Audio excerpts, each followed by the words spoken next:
Prime Minister Skerrit champions the idea of a common market for the region while he takes up the chair of CARICOM. A mother seeks answers as she says her son is disallowed from sitting exams because of his afro, and Court of Appeal overturns Sherman Webb's murder conviction. I'm Idona John-Baptist, and this is Channel 5 News. Details after this.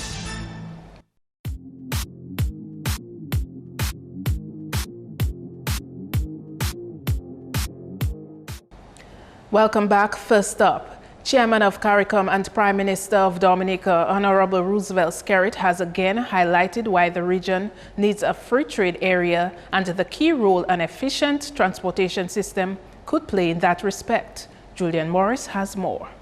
Prime Minister Skerrit addressed the opening ceremony of the 37th regular meeting of the Conference of Heads of Government in Guyana on Monday, where he highlighted the need for a seamless marketplace connected by efficient and cost-effective transportation. I cannot understand why we have not completed the essential infrastructure to facilitate movement towards an effective free trade area, a meaningful community, or a single market and economy. Why has it proven so difficult to move people, goods and services cheaply and efficiently around the Caribbean? Why is it cheaper to travel by air from Dominica to New York than it is to travel from Dominica to Guyana? Why are St. Lucian bananas cheaper in London than in Barbados? Why is it cheaper to phone a relative in London from Grenada than it is to phone a friend in St. Vincent? Why can visitors from England or elsewhere be offered an attractive package of different tourism products that draws on the unique natural beauty of each CARICOM country? Why can't we use maritime transport to bridge the Caribbean Sea? The CARICOM chairman says the essential infrastructure to facilitate economic cooperation and growth in CARICOM is incomplete. Additionally, Mr. Skerrit says the growth of a vibrant private sector is another priority area, promoting the development of an investor class. He also mentioned the impact of new technology in the production of traditional goods and how that affects jobs. The only way we can tackle the growing problem of unemployment is to train a larger proportion of our population, especially our better educated and trained newcomers to the job market, how to spot niches in the global economy and create their own employment in the process of meeting the identified needs. A third priority area is that of access to investment opportunities and capital. So far, St. Kitts and Nevis has led the way globally by being the first country to introduce citizenship by investment programs, CIPs. Now such programs are commonplace around the world, and in some cases have been abused. However, I still believe that with the requisite due diligence of applicants, CIPs can provide the desperately needed capital for investments and business developments in our countries. Other top stories: several stakeholders gathered at the Public Service Union building on Tuesday to chart the way forward for the country's draft maintenance bill. The meeting sought to address gaps and deficiencies in the country's Maintenance Act of 1982. This consultation of stakeholders formed part of a series of discussions on yet another OECS draft family model bill. This draft bill has some have us crossing some roads that we never walked or crossed, or were afraid to do so, although we speak about them. When we encounter them today, as our Chief Parliamentary Counsel or drafter will explain them, we will see that this maintenance bill, it is action-oriented. It is a no-nonsense, let us do something to change with the times bill. In our time spent here today, let us think and focus on the reason for maintenance. Who has the responsibility to maintain? What is a reasonable level of maintenance? Who should be maintained? And how can the process be made better for all involved? Consultations have previously been held on the Child Justice Bill, Children Care and Adoption Bill, Domestic Violence Bill, and Status of Children Bill. And even the Status of Children Bill, you're doing away with illegitimate and legitimate children, and it says that the suggestion is that Parents have equal rights and equal responsibility to a child, and under the law, children should be equal. So that these are all contained in the Status of Children Bill, and so the point here is to ensure that the full package goes to Cabinet to make final decisions before going to Parliament with the bills. The consultation on the maintenance bill is funded by the United Nations Children Emergency Fund, UNICEF. In other developments, government's former productivity consultant is trying to seek funding for a feasibility study to propel the island's chance at exporting bulk water. Businessman Parry Bellot announced on Tuesday that he had made a proposal to government 3 years ago. However, he says he had gotten no commitment then. He told the media he again revived the plan after an FAO report last month, which is encouraging the Caribbean region to enhance their capabilities to deal with increased drought caused by the impact of climate change. We know from history when these islands have a problem, flooding or drought, Dominica sometimes come to the rescue. About 3 years ago, I had actually prepared a proposal for funding for feasibility on how Dominica could supply other countries in the region that are interested bulk water, that is to say not water in plastic bottles. It's a 4-page, 5-page proposal, and outlining how we can go about getting the feasibility, the prospects and so on. Before you do those major things, you need to do a feasibility and do other things like impact studies and that sort of thing. Bellot says his budget for the proposed feasibility study is $50,000. He says he also made a proposal to the Caribbean Development Bank and recently introduced the idea to the OECS Director General. It's a lot more expensive when you supply water in plastic bottles. The solution is what we call bulk water. Ship it in either very large containers or shipping it on a tanker that's specially designed to carry water, and they exist. Another interesting possibility is by underground pipeline. We have a bulk water facility in theory to supply the cruise ships, the tourist boats that come. But the number of ships we get compared to Barbados gets about 6 times the number of tourist ships. So it would have made sense for us to have an outlet via Barbados to facilitate. But even more importantly now is the fact that not only for emergency situations where Dominica should have facilities that it can store, ship, and then at the other end, but even as a regular thing, because the impending drought and so on. Now that would be, in a way, quite expensive, but that is a project one would hope that not only CARICOM altogether would consider financing, but more importantly, the United Nations, the UNDP, United Nations Development Program. In May, Prime Minister Skerrit challenged the OECS Environment Ministers meeting here to come up with a project concerning transportation of bulk water interregionally for countries with water problems. A special ceremony in Roseau on Tuesday to mark the 205th anniversary of independence of the Bolivarian Republic of Venezuela.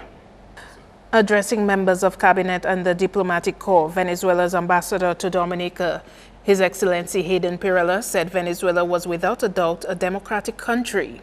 His Excellency said Venezuela has demanded respect for its sovereignty and respects the sovereignty of other countries. Ambassador Pirela noted that the relationship between Dominica and Venezuela was currently at its highest positive level. He said Venezuela appreciates the support given by Prime Minister Skerrit. He also said they have never denied the political and economic situation in Venezuela, but they will overcome and ask for Dominicans to pray for his country. He thanked the President, Prime Minister, and people of Dominica for the love they expressed for Venezuela. He also said Venezuela remained committed to projects started in Dominica. Miss Dominica 2016 Tassia Flosack says her experience at the Miss Caravel pageant has helped to sharpen her focus for her 2 upcoming regional pageants. Andrea Louis reports. The Miss Caravel pageant took place in St. Vincent on 1st July. Miss Dominica came in first runner-up position and took the prize for Best Talent. The competition was won by Trinidad and Tobago, while St. Vincent and the Grenadines placed third. Coming from this pageant and placing first, I know the areas that I need to improve on or just to keep at a very high level, at a very high standard, and I'm confident that JC's is going to be even better, more energy, more spirit, more passion, more tassia, just a lot more in terms of preparation, not a lot more, because coming from this you already know, what you have to do, what goes here, what you do. So it's just a matter of continuing the good work and improving on the weak areas. Other prizes in the competition were awarded as follows: Best Swimwear and Best Evening Wear, Miss SVG, and Best Interview, Miss Trinidad and Tobago. Flosag believes consistency in all rounds ensured her success at the pageant. We always say, well, my team, we always say that consistency is key. It doesn't matter in what arena, consistency is key. It doesn't matter for what pageant. And even with the queen, or the person who won, Miss Trinidad, she also only got one prize. In fact, a few of us only got one prize. And the difference between, or the discrepancy between our points were very slim. She beat me by just about 4 points, or below 5 points. So it really was a tight competition between the two of us, which means she was also very consistent. So you just need to, I think, just make sure that you're always doing good in every round. Miss Dominica 2016 will travel on 21st July to the Miss JC's pageant in Antigua, slated for 24th July. Andrea Louis, Channel 5 News. You're watching Channel 5 News. The fight continues to prevent drug use in primary schools. Stay with us.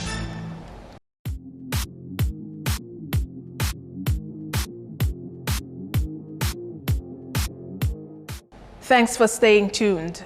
A mother of a third-form student of the Goodwill Secondary School has sought legal advice regarding an incident which has prevented her son from sitting 2 final-year exams. Delia Edwards told Channel 5 News it all started after her son was instructed to get a haircut to be allowed to write his integrated science and woodwork exams last Tuesday. She says her son has a medical condition and prefers to have an afro so as to not attract attention and ridicule. This is a current picture of Edward's son after a first haircut. The woman is seeking an explanation from education authorities. Actually, my son was supposed to cut his hair, which the principal sent him home to cut the hair. But due to certain situations with his, he has a lump growing in his head. So we told the chief education officer that is the reason why he cannot cut the hair way down. So she called the principal, she told the principal that he has to meet us halfway. So the principal said, okay, cut down on the hair, come back to school on the Wednesday, that was last Wednesday, and he would allow him to sit the exam. The child went to school on the Wednesday. He made him sit one of the exams, and he told him the other 2 he has to go back home and cut his hair. And as a day like today, my child haven't sat that exam.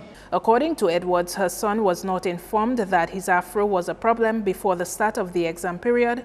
She explained that the situation arose a day before his final exam. So when we went to the chief education officer, first thing I asked her, watch him, what do you find about him? She says, okay, well tired. She says, yes, a little bit. I told her yes, and I told her, let me tell you why, and I showed her. That was before the exam?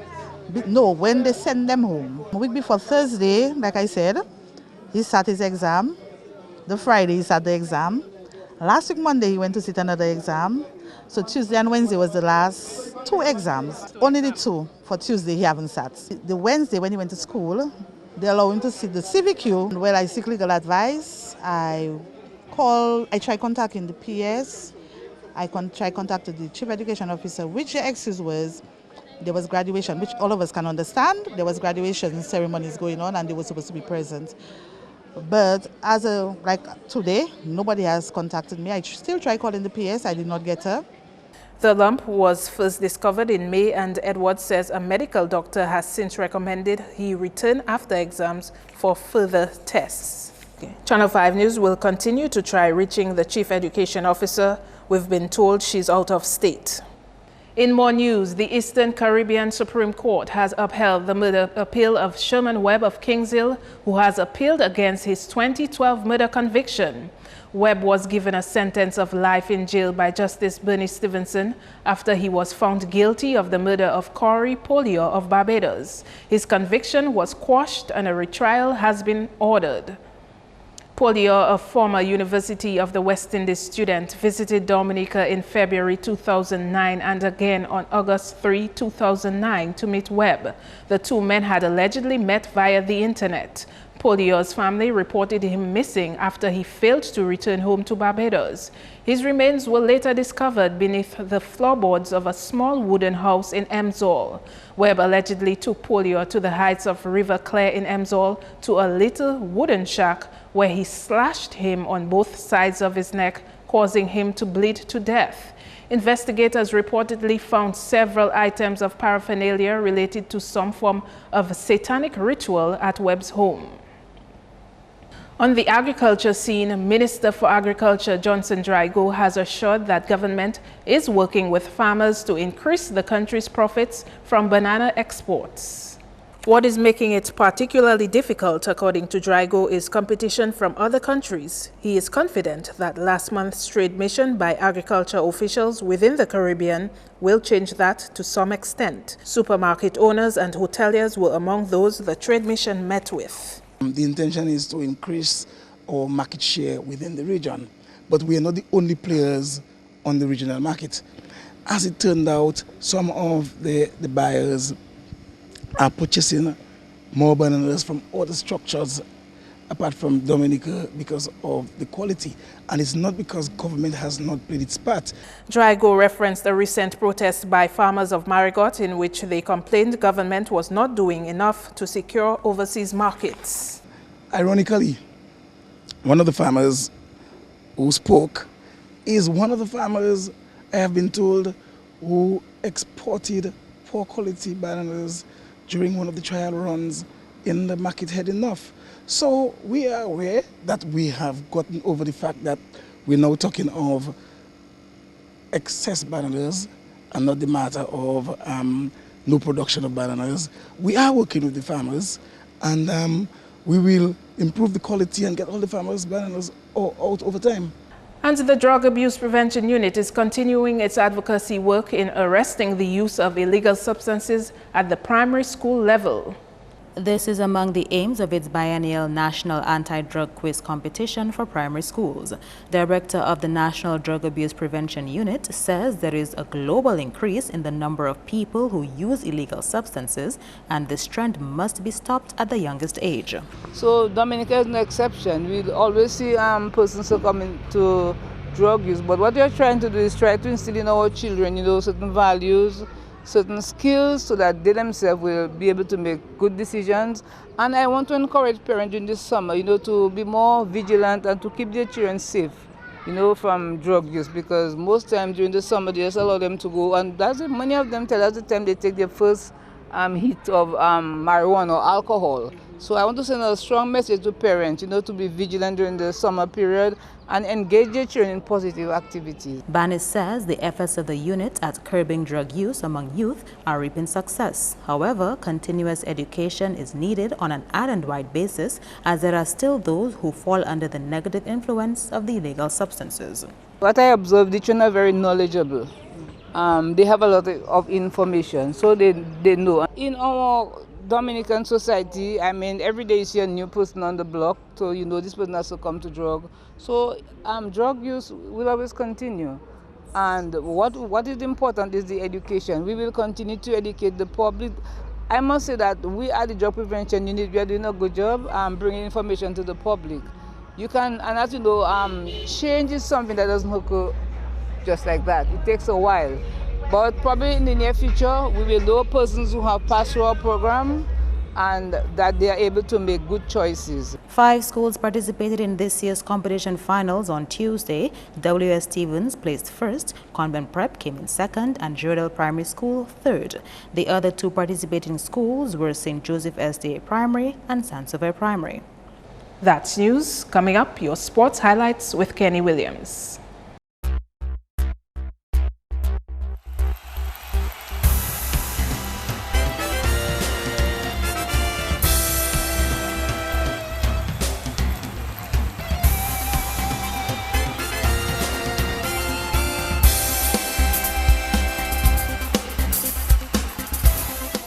Cricket takes the first knock. Chris Gayle smashed 108 not out to help the Jamaica Tallawahs win by a convincing 7 wickets over the Trinbago Knight Riders in the Caribbean Premier League on Monday.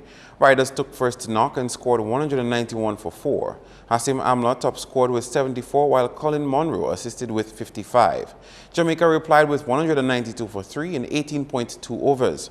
Andre Russell scored 24. Sunil Narayan picked up 1 for 9 and Dwayne Bravo 1 for 35. The Tallawahs will be looking to capture another win when they come against the Guyana Amazon Warriors on Thursday. More in cricket, Dominica combined bested New Amsterdam School by 2 wickets in the Sir Garfield Soper's International Schools Tournament on Tuesday. New Amsterdam School scored 185 all out in 37.1 overs. Malachi Xavier took 6 for 38. Nigel John Lewis, Wanu Joseph, Kerwin Dupini and Jervon Raphael picked up 1 wicket each. Dominica replied with 187 for 8 in 36.2 overs. Dion Williams, 44 not out. Gamael Ofar, 30. Nigel John Lewis, 19 not out. Lincoln Dewar, 19. And Brian Joseph, 18. Meantime, Dominica lost to HL Foundation by 83 runs. Foundation scored 166 for 7 in 31 overs. However, Nigel John Lewis picked up 4 for 24 and Derry August 2 for 38. Needing 167 runs to win, Dominica scored 83.9. Dion Williams 21, N. Joseph 14 and Jovan Raphael 13. In basketball, 33 points separated Dominica from the winning Barbados team in Tuesday's game of the Caribbean Basketball Confederation. Final scores: Antigua 78, Dominica 45. Kiefer Francis scored 12 and Chirquan John Baptist 11. Meantime, Dominica went down to Antigua in their opening match 113-34 on Monday. Chirquan John Baptist 12 and Kenaya Lloyd 7 for Dominica. Still in basketball, well, the DABA League continues on Wednesday with a match between Interschool and LA Knights at 7, to be followed by Fast Cash Prowlers and EH Charles crossover at 9. Both matches are scheduled for Trafalgar. Moving on to primary school sports, it was a close finish, but Wesley Primary was crowned the 2016 Sports Division Swiss Embassy Division 1 champions on Monday. Wesley defeated their neighbor Marigot Primary 14-13 in the netball final. Still in sports, well, 3 teams and 5 players were recognized for outstanding performances in the recently concluded Big Edge Gifford 2-set softball cricket championship. Top run scorer went to Andy Matthew for accumulating over 200 runs. The man with the most vicious bowling attack was Kevin Albert. He also received the award for Most Valuable Player. The Most Disciplined Player award went to Frankie Frank, and Pitted Savan Ericans was awarded the Most Disciplined Team. Finally, in sports, Tia Lafor has been selected in light of gender equality to compete at the 2016 Olympic Games in the triple jump event. Since the only qualifier for Dominica so far has been Yordanis Garcia, a country is allowed to have an unqualified athlete of the opposite sex taking part. Meantime, Mitchell Davis will have another shot at qualifying for Rio this weekend. The cutoff date for qualification is June 11, and Davis will take part in the Bahamas Invitational, where he will compete in the men's 200 meters. And there was an error in Monday's sports package. The report suggested that Mitchell Davis ran a time of 20.6 seconds in the 100 meters. However, that should have been 200 meters. Mitchell ran 0.10 seconds shy of equaling the qualifying standard for the 2016 Olympic men's 200-meter race. The qualifying time for that event is 20.5 seconds. That's all the sports for now. I am Kenny Williams. Join us again next time.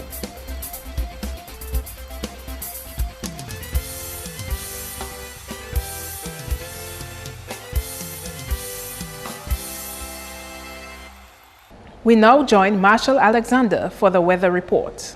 Good evening, Dominica, and welcome to tonight's weather broadcast. I'm your presenter, Marshall Alexander. We begin by taking a look at earlier infrared satellite imagery. What it showed, this area of deep convection associated with a tropical wave which moved across the area during last night into early this morning. A relatively dry atmosphere observed across Dominica today as a high pressure system became the dominant feature.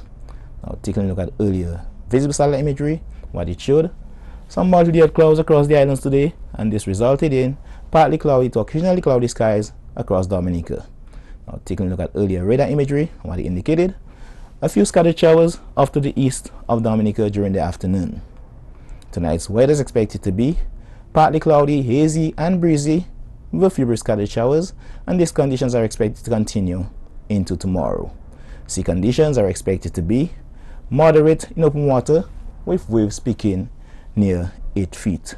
A small craft advisory is in effect for above normal seas and high winds. As a result, all users of the sea are advised to exercise caution. Conditions for the next 3 days: partly cloudy skies with a few brisk scattered showers expected on Wednesday and Thursday. However, as we move into Friday, an increasing cloudiness and scattered showers can be expected. You can also expect a decrease in wind speeds as we move into Friday. For the rest of the Caribbean tomorrow, partly cloudy skies with a few brisk scattered showers can be expected across the central and northern portion of the region, with some thunderstorm activity expected across the extreme southern portion of the island chain. Our international cities forecast: clear skies can be expected in New York, Miami, and Beijing, cloudy skies expected in London, and some thunderstorm activity expected in Caracas. Sunrise tomorrow will be at 5:40 a.m. and sunset will be at 6:40 p.m. Please remember that we are in the hurricane season. For more information, you can call the weather hotline at 447-5555 or visit our website at weather.gov.dm. Thanks for viewing. Have a good night.